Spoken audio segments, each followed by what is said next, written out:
Nobody told jokes like Buddy Hackett, and this one is absolutely hilarious. A guy puts a sign in a window. Wanted, someone who can type, someone who can run a computer and is bilingual. And a dog comes in, takes the sign, and puts it down. He said, don't tell me you're applying for the job. The dog goes, Rick. I said, well, I guess you are. Can you type? The dog just jumped up by the typewriter with his little paws. And the guy read, yes, I'm a dog, but I can type 75 words a minute. I bet there's not one mistake on this page. You're right, there is. That's terrific. Can you work a computer? Went up there, and he punched all the punch out, and there's everything about dogs on there. That's terrific. Are you bilingual? And the dog said, meow.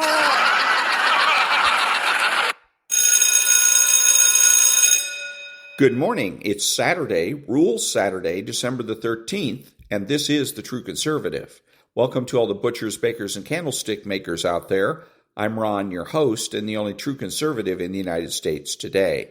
So today, after the Serenity Prayer and the patriotic song of the day, we will have no free lunch, motivation, meditation, and the return of the primitive. All that and more when I get back.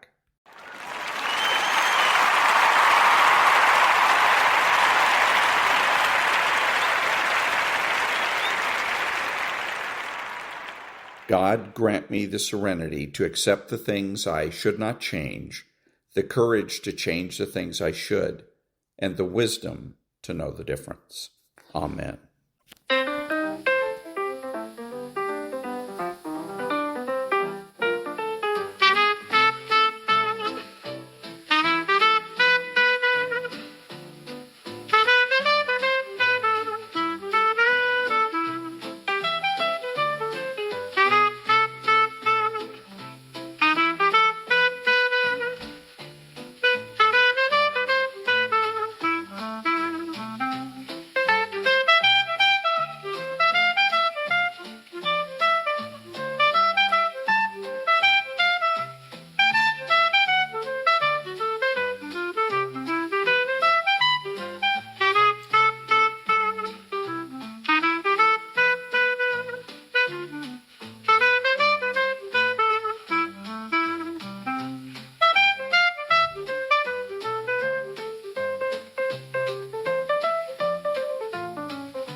Thank you. And now, there's no free lunch. 250 Economic Truths by David Bahnsen.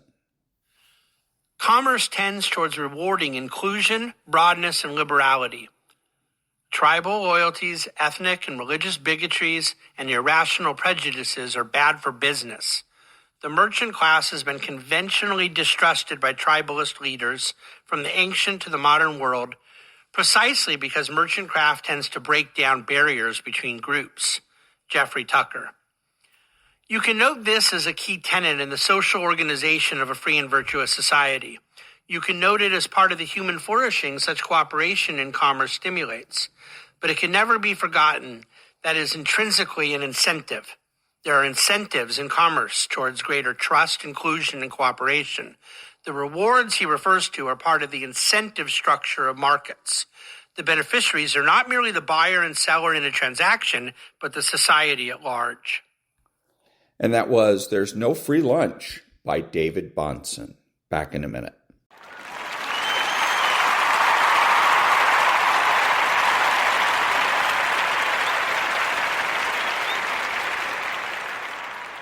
Thank you. A little bit of Maria Bartiromo. She's interviewing somebody. I'm not sure who he is. He's, I guess, an ersatz Republican or conservative.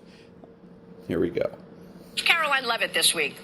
Here she is. Americans can also expect another boost to their bank accounts in the months ahead as 2026 tax refund season is upon us after the holidays, and it's projected to be the largest ever thanks to President Trump's passage of the One Big Beautiful Bill. Their refunds could be about 1/3 larger than usual, or roughly an extra $1,000 per filer. Well, this is a big deal. You're the chairman of the Budget Committee. I want to hear about this. There are still blue state governors who are deliberately blocking Trump's tax relief to American citizens. Treasury Secretary Scott Bessent said that liberal strongholds like Colorado, New York, Illinois, and D.C. are refusing to adopt key provisions of the president's One Big Beautiful Bill and denying low and middle income households access to benefits like no tax on tips and no tax on overtime. How is that possible if this is federal law now? I'm not surprised by this.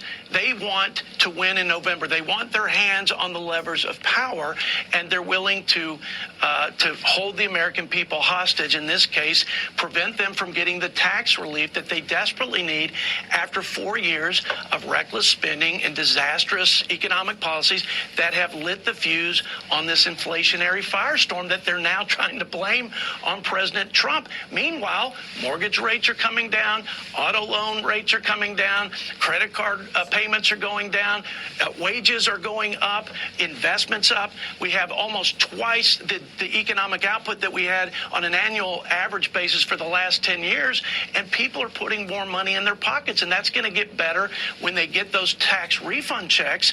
And I think Piper Sandler did a survey or an assessment that it'll be close to $100 billion or $1,000 per filer. So we're building momentum. We're seeing an economic virtuous cycle that's only going to get better and stronger as we come into November. Meanwhile, the only play that Democrats know how to run is impeachment and obstruction, and they're willing to hurt their own people in the process. Are you going to... Okay, so she makes a point about the fact that some states are blocking key provisions of the One Big Beautiful Bill.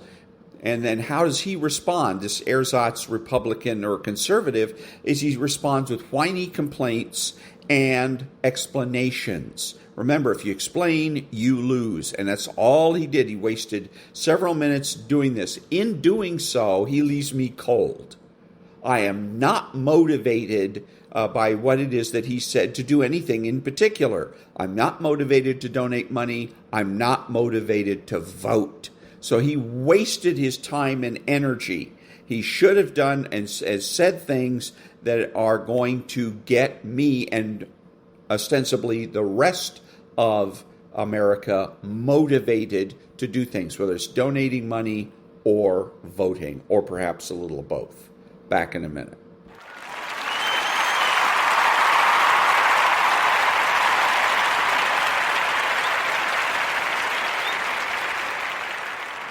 Thank you. So, with the segment on from Maria Bartiromo, it turned out she was talking to some chairman of some particular type of a committee.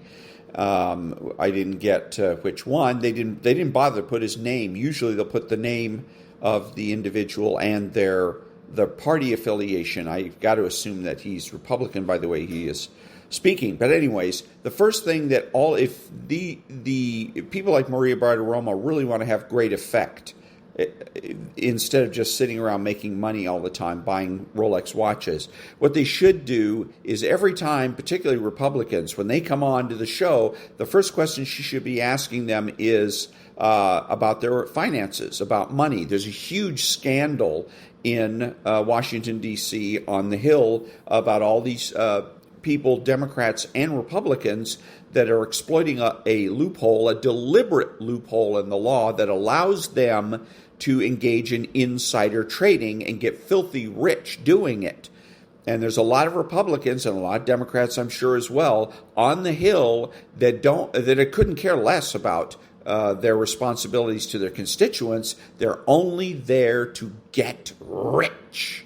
And so that's the first thing. You want these people to stop it and get behind a bill that says no more.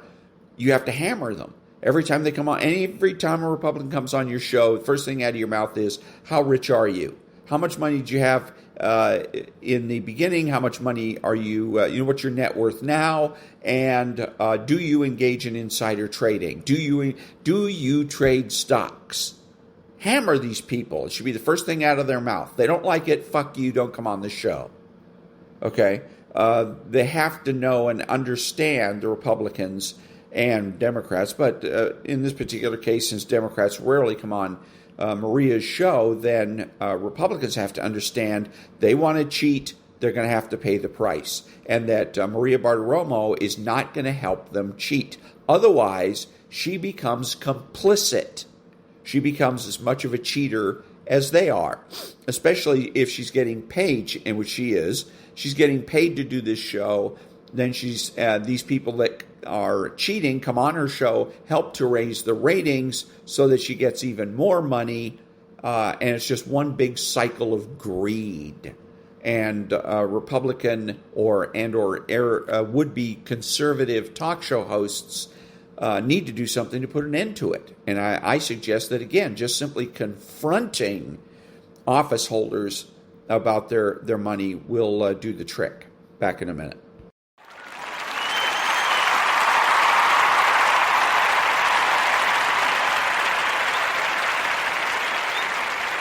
Thank you. And now, motivation. Everyone says, well, you should be harmless, virtuous. You shouldn't do anyone any harm. You should sheath your competitive instinct. You shouldn't try to win. You don't want to be too aggressive. You don't want to be too assertive. You want to take a back seat and all of that. It's like, no, wrong. You should be a monster, an absolute monster. And then you should learn how to control it. It's impossible to respect yourself until you grow those mental teeth. And when you grow those teeth, you realize that you're dangerous. You begin to demand success for yourself. You're no longer wishing or hoping things work out. You're going to make it happen no matter what. So you start carrying yourself with a different level of confidence and conviction that says to the world, I will not stop. I am going to assess the situation. I am going to come up with a plan, and I am going to execute. I'm going to go get it because I'm built for it. If you set out and you say you're going to do something, do yourself a favor and don't lie to yourself. That is the worst thing that an individual can ever do. The people in life that win play offense, not defense. Stop backing into everything. Stand up. Bow your back a little bit. Start to walk a little different. Start to be that best version of you. You can do it in your quiet way. You can do it the way you do it. But somehow they got to look at you and go, okay, I won't monkey with that one. I need you to put the type of effort forward that the world knows don't come from you. You have to develop a doggedness. You got to have some toughness in you. And the only way to develop toughness is you got to practice being tough. And you cannot practice being tough by quitting every time you get tired, by stopping every time you don't feel like it, by giving up every time it gets challenged. That's what's wrong with people now. People don't make it because they always give up when it get hard. It's so challenging now. They was talking about me. I feel weak. I'm tired. Life don't give a damn about you being tired. You got to get about the business now. You want to be successful, you got to get at it. Stop all this soft shit and all that mess, man. You got to get at it. You got to tear their mouth out. When you go out there, I need you to have that dog. When you get out there, I need you to kill or be killed when you get out there. When you get out there, whatever you can get, go get it. Because they going to get it before you get it. And they ain't going to give it to you. So you go out there and get what's yours. A true monster's mentality is when you're willing to forgo rest, forgo comfort, forgo personal desires, forgo whatever it takes to be better than you were yesterday. And every single time you feel like quitting, remember all those hours and days you sacrificed to get to where you are. It's going to take you getting a hold of this thing and not letting go. You're going to have to fight and fight and fight till you can't fight anymore. Whatever it takes, I will do whatever I have to do to get to the other side, to make it over, to press through this. Nothing will hold me back. Nothing will stop me. If there's something that you want and you're hungry for it, you got to do whatever is necessary until. And when you give the best you can and that's not enough, you must do what is required. And don't give up on yourself. Don't throw the towel in so quickly. Many people give up on the 1 yard line. There will be things But you must always stand up inside yourself and know that you can handle this. You've got to stand up to it and say, I'm going to do this anyhow, and I'm not going to let you stop. And you've got to be so relentless that you're always looking for a way to get over, always looking for a way that you can break through, always looking for a way that you can win, always looking for a way that you can strike a telling blow. If you tell that thing, I'm here just like you here, and I promise you, I ain't leaving without the degree. I will not leave without that goal. I will not leave without that dream. I will not leave this university. I will not leave this job. I will not leave this client. I will not leave this opportunity until I'm successful. And you can't go back to that same old mindset. You gotta focus on this new day, this new mindset, these new goals. You can do it because that monster inside of you won't give up. That monster inside of you won't give in. That monster inside of you won't throw in the towel. Failing doesn't mean you quit. It means you failed, but get back up and continue to push that bar higher and higher and higher. When you're constantly pushing and getting up earlier and getting up earlier and getting up earlier and fighting through pains and discomforts, you don't care about failure. You actually welcome it. That means you set the bar so high that it's like, oh, I failed. That's where I need to be. Now I got to figure it out. You have to be uncommon amongst uncommon in your world. It takes everything. And then when you think you've given everything, you've just begun. Hello. And that was Motivation. Back in a minute.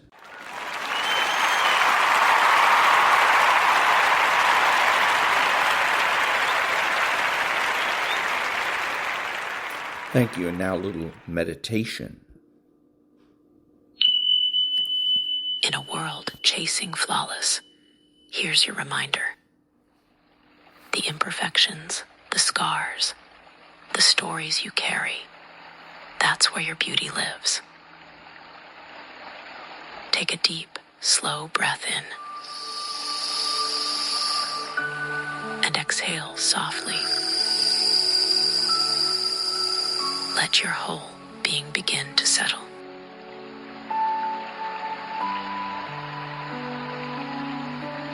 Allow your body to find a comfortable position, seated or lying down. Feel the gentle weight of your body sinking into support. Let the muscles in your face soften. Your shoulders loosen. Your breath fall into a natural rhythm.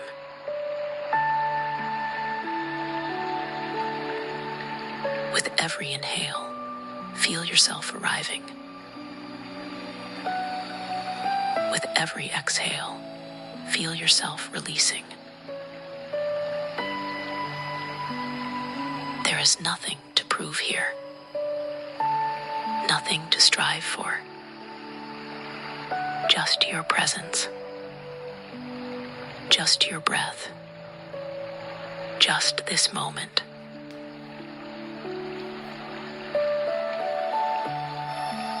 Bring your awareness to the center of your chest. Imagine a warm, golden light glowing there. Soft, steady, kind. This light does not demand perfection. It welcomes every part of you, even the parts you hide, even the pieces you think are unfinished or not enough.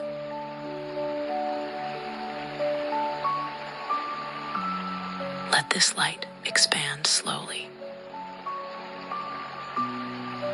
outward through your chest,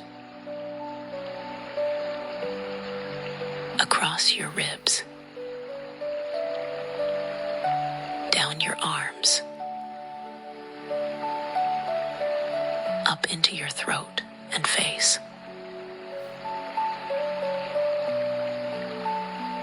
A light that whispers, you are allowed to be exactly as you are.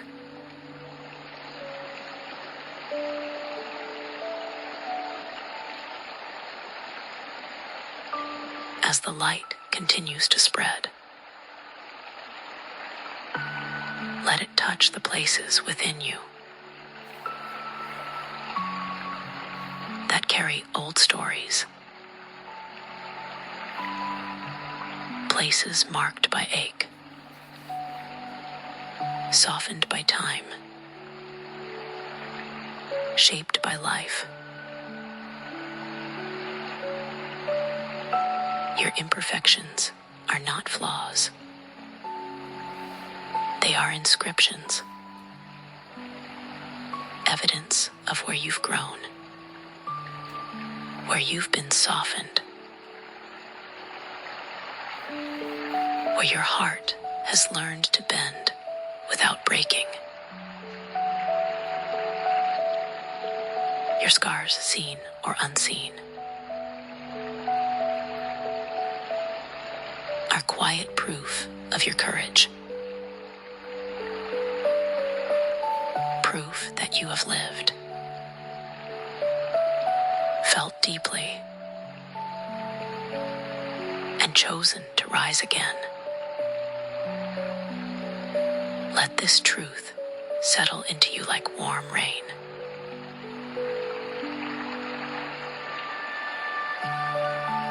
There is beauty in your becoming.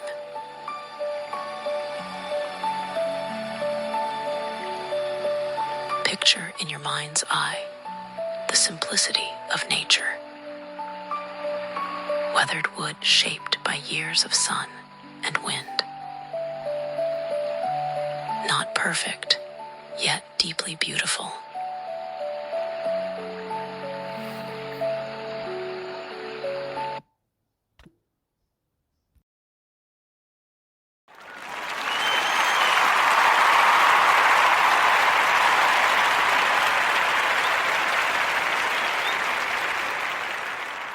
Thank you. Now a little bit more Maria Bartiromo, and it's a segment about social media.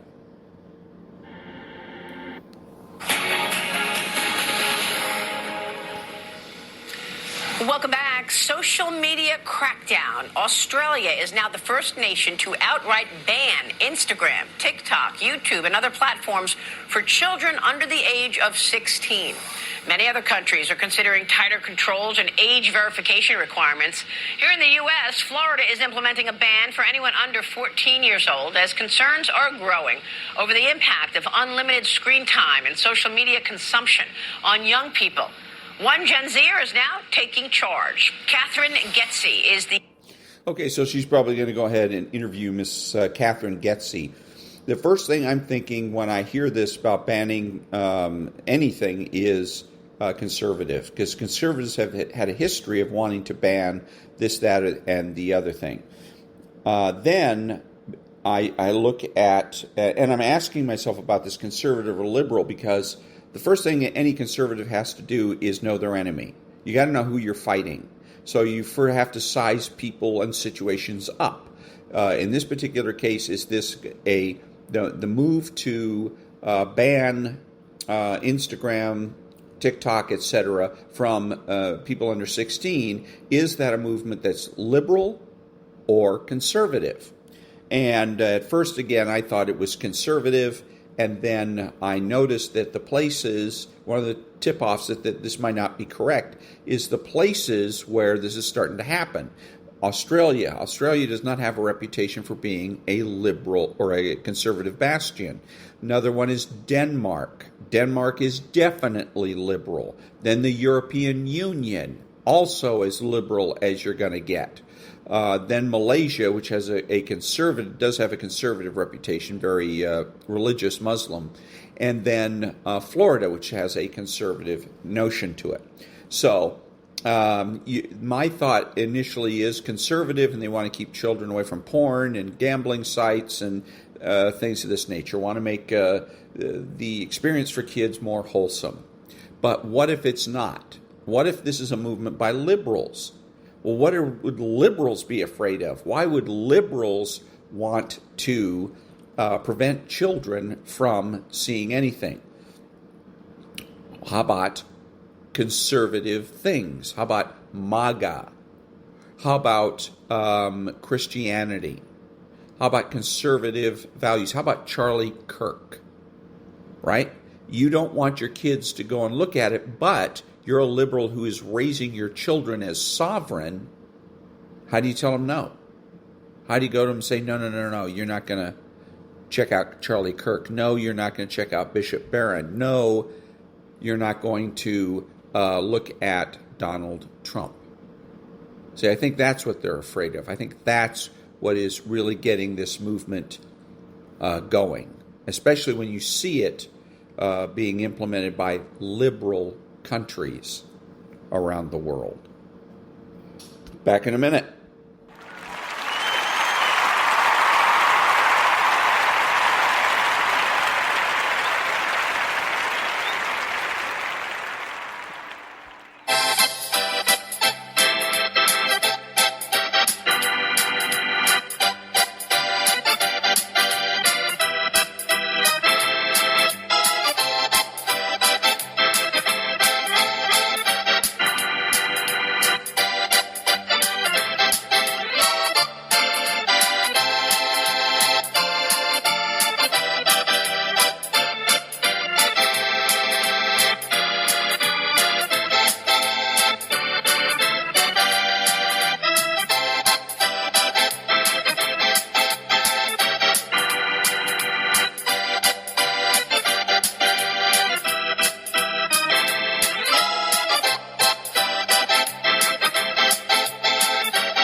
Thank you. And now, the return of the primitive. To stunt a mind means to arrest its conceptual development, its power to use abstractions, and to keep it on a concrete-bound perceptual method of functioning. John Dewey, the father of modern education, including the progressive nursery schools, opposed the teaching of theoretical, i.e. conceptual knowledge, and demanded that it be replaced by concrete, practical action in the form of class projects, which would develop the student's social spirit. The mere absorbing of facts and truths, he wrote, is so exclusively individual an affair that it tends very naturally to pass into selfishness. There is no obvious social motive for the acquirement of mere learning. There is no clear social gain in success thereat. John Dewey, The School and Society, Chicago, The University of Chicago Press, 1956, page 15. This much is true. The perception of reality, the learning of facts, the ability to distinguish truth from falsehood are exclusively individual capacities. The mind is an exclusively individual affair. There is no such thing as a collective brain. And intellectual integrity, the refusal to sacrifice one's mind and one's knowledge of the truth to any social pressures, is a profoundly and properly selfish attitude. The goal of modern education is to stunt, stifle, and destroy the student's capacity to develop such an attitude, as well as its conceptual and psycho-epistemological preconditions. There are two different methods of learning, by memorizing and by understanding. The first belongs primarily to the perceptual level of a human consciousness, the second to the conceptual.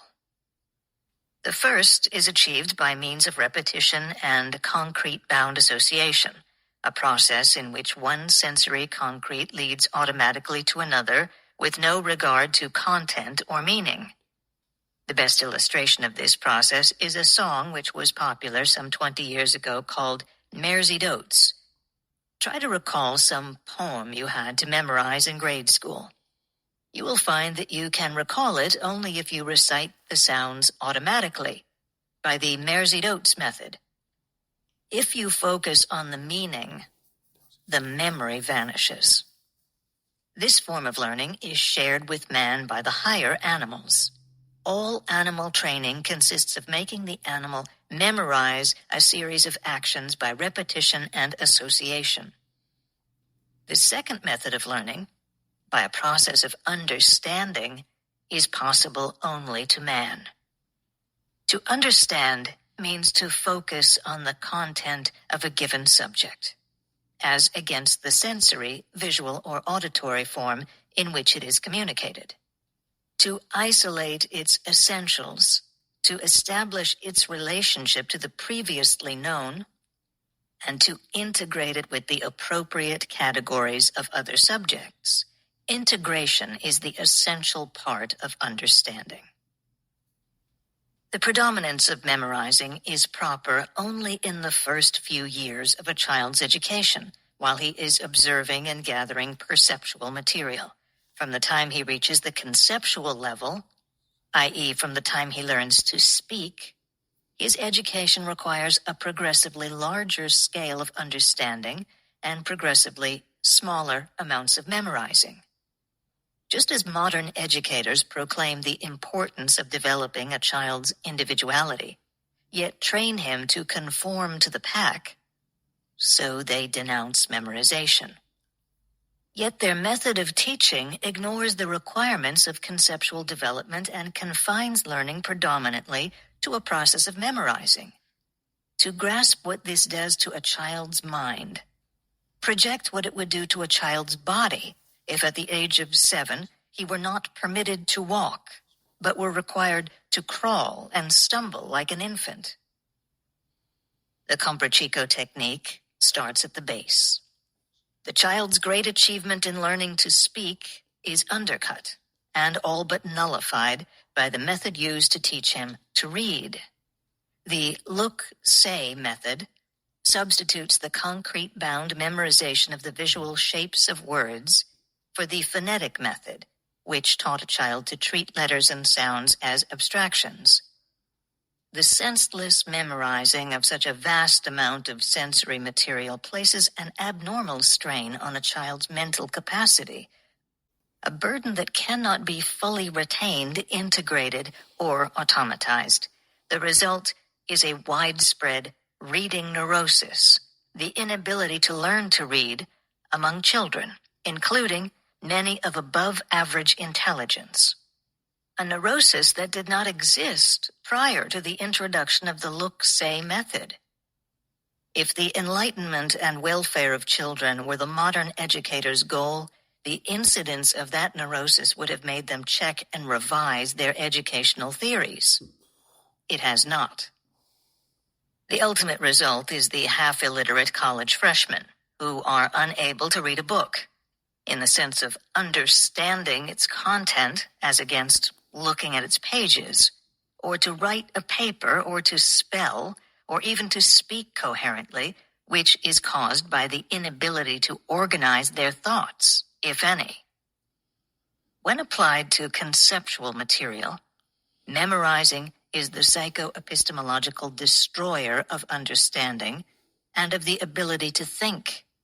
But throughout their grade and high school years, memorizing becomes the student's dominant, and in some cases virtually exclusive, method of mental functioning.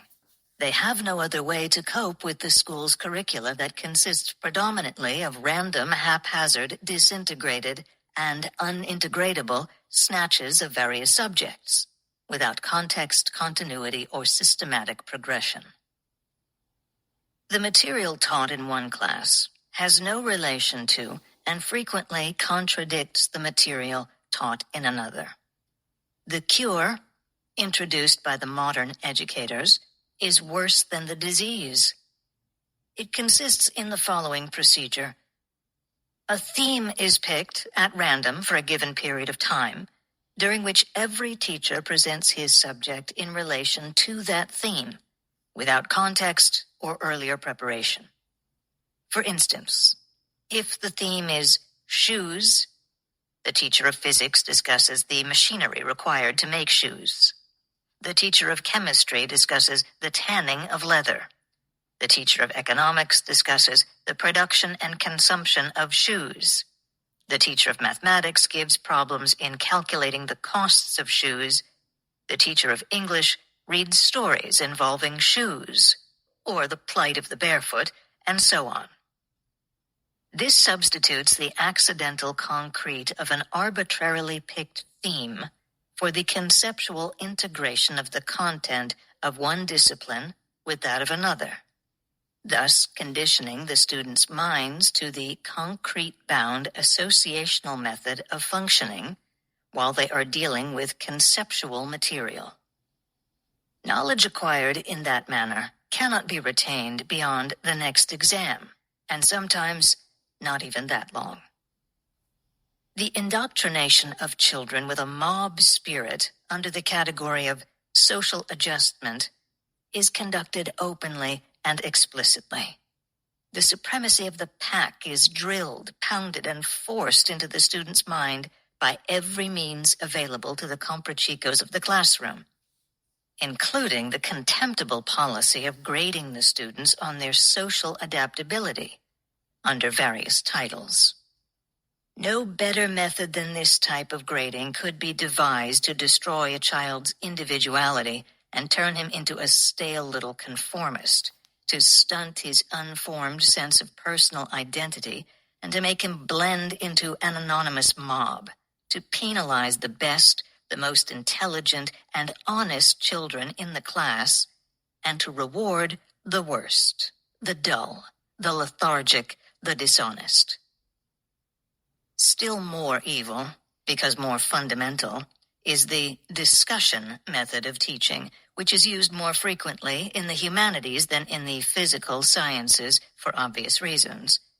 Following this method, the teacher abstains from lecturing and merely presides at a free-for-all or bull session, while the students express their views on the subject under study, which they do not know and have come to school to learn. What these sessions produce in the minds of the students is an unbearable boredom. But this is much worse than a mere waste of the students' time.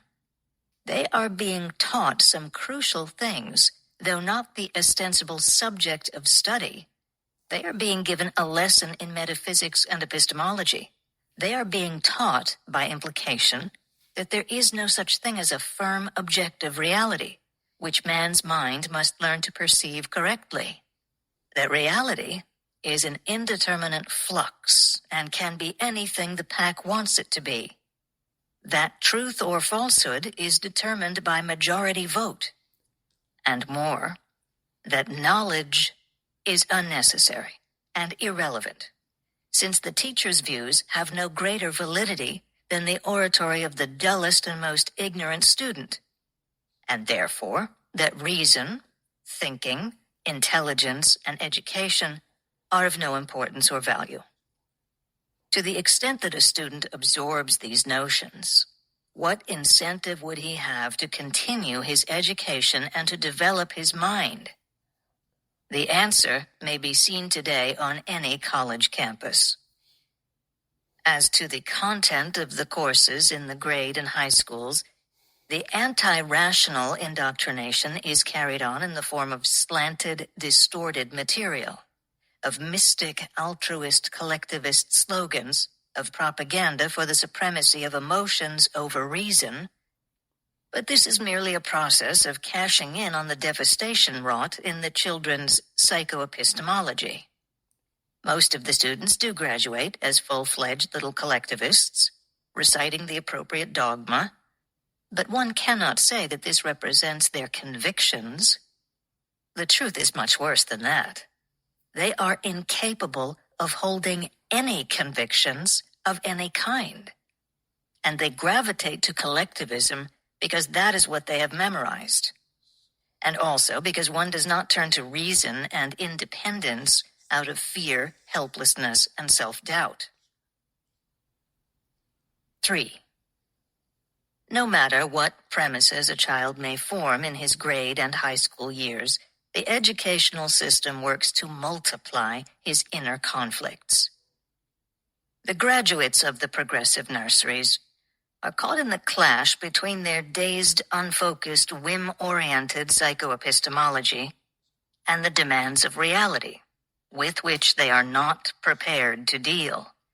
They are expected to acquire some sort of formal knowledge, to pass exams, to achieve acceptable grades, i.e., to comply with some minimal factual norms, but to them, it is a metaphysical betrayal. Facts are what they have been trained to ignore. Facts cannot be learned by the kind of mental process they have automatized, by an animal-like method of catching the emotional cues emitted by the pack. The pack is still there, but it cannot help them at examination time, which they have to face in a state they have been taught to regard as evil, alone.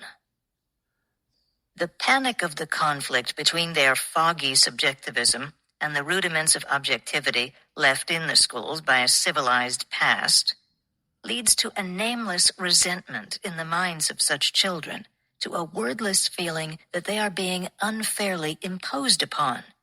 They do not know how or by whom, to a growing hostility without object. The Comprachicos, in due time, will offer them an object. Some of the brighter children, those who are mentally active and do want to learn, are caught in a different conflict. Struggling to integrate the chaotic snatches of information taught in their classes, they discover the omissions, the non sequiturs, the contradictions, which are seldom explained or resolved. Their questions are usually ignored or resented or laughed at or evaded by means of explanations that confuse the issue further. A child may give up, in bewilderment, concluding that the pursuit of knowledge is senseless, that education is an enormous pretense of some evil kind which he cannot understand, and thus he is started on the road to anti-intellectuality and mental stagnation. Or a child may conclude that the school will give him nothing, that he must learn on his own, which is the best conclusion to draw in the circumstances, except that it can lead him to a profound contempt for teachers, for other adults, and often for all men, which is the road to subjectivism. The socializing aspects of the school, the pressure to conform to the pack, are for him a special kind of torture. A thinking child cannot conform. Thought does not bow to authority. The resentment of the pack toward intelligence and independence is older than progressive education. It is an ancient evil, among children and adults alike, a product of fear, self-doubt, and envy. But pragmatism, the father of progressive education, is a Kantian philosophy and uses Kant's technique of cashing in on human weaknesses and fears. Instead of teaching children respect for one another's individuality, achievements, and rights, progressive education gives an official stamp of moral righteousness to the tendency of frightened half-savages to gang up on one another, to form in-groups, and to persecute the outsider. When, on top of it, the outsider is penalized or reprimanded for his inability to get along with people, the rule of mediocrity is elevated into a system. Mediocrity does not mean an average intelligence. It means an average intelligence that resents and envies its betters. Progressive education has institutionalized an establishment of envy. The thinking child is not antisocial. He is, in fact, the only type of child fit for social relationships. When he develops his first values and conscious convictions, particularly as he approaches adolescence, he feels an intense desire to share them with a friend who would understand him. And that is the end of Chapter 6, The Return of the Primitive, by Ayn Rand. And the subtitle is The Anti-Industrial Revolution, and it's read by Bernadette Dunn. Back in a minute. Thank you. This is Don, your host.